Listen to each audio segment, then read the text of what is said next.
it's a massive story, and it's a massive question. And as the years have passed for me, to understand this reality has meant to get deeper and deeper and deeper into what this reality is, and we get obviously focused on what I call the play-out world, the holographic world.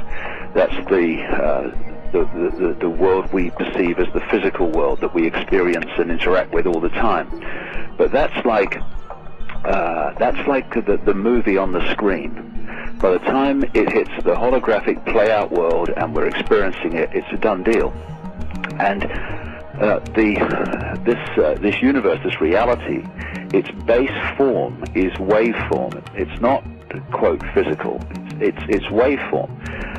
And if you look at a hologram has on the photographic print just like wavy lines, just like fingerprints.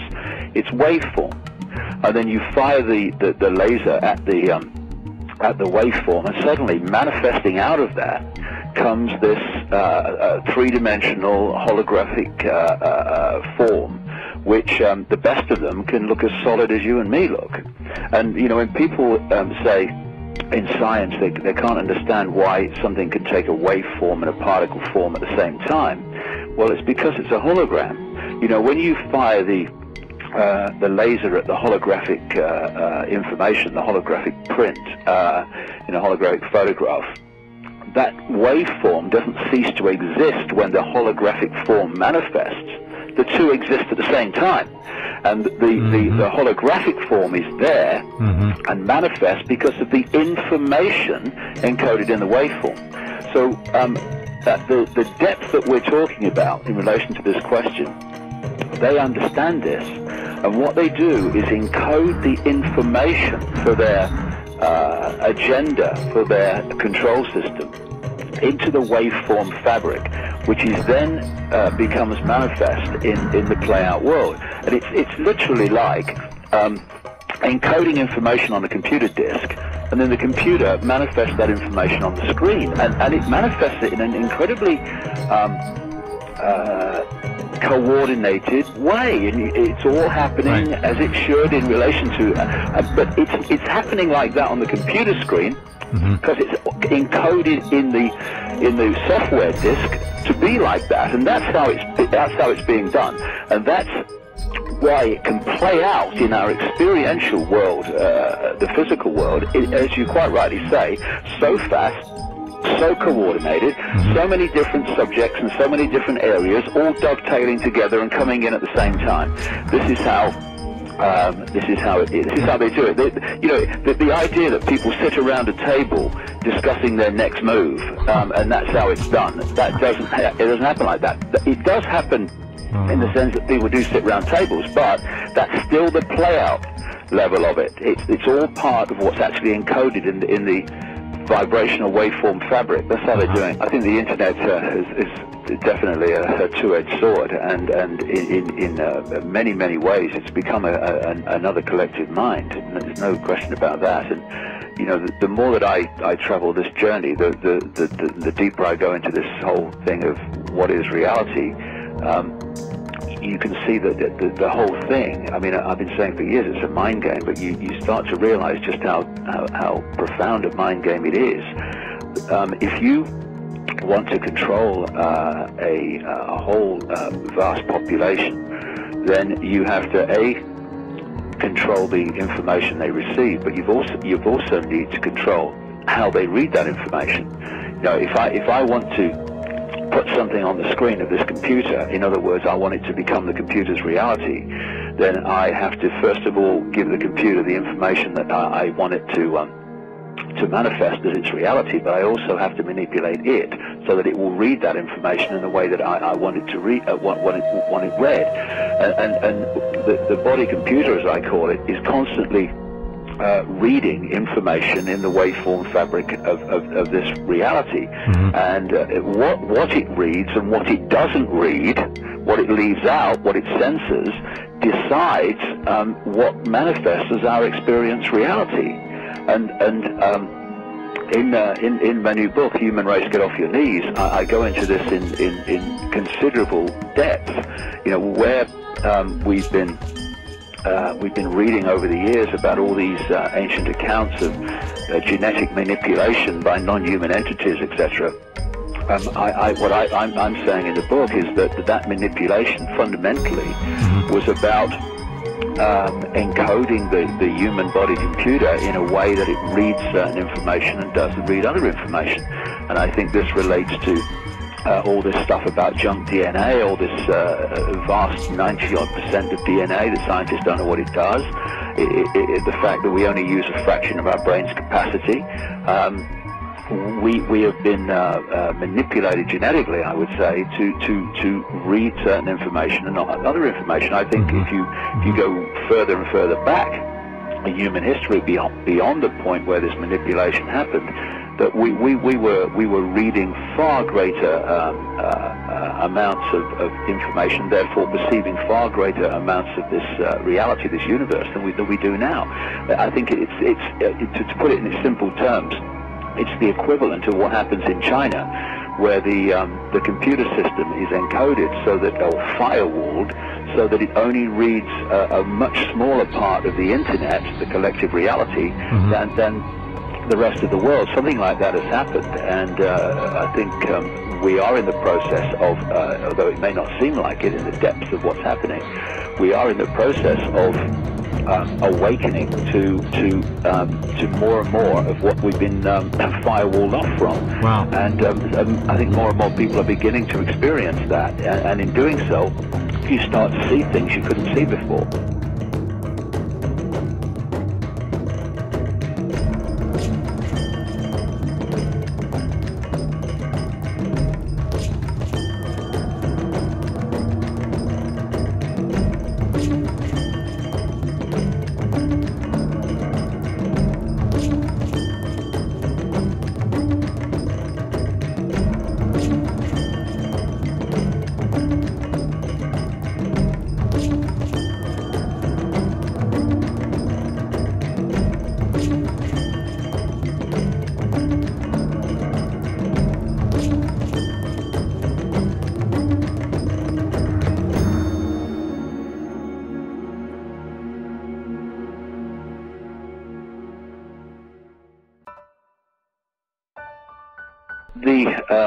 Again, we come back to this whole thing about reality and consciousness and mind, and getting out of the focus totally on the physical and the five senses.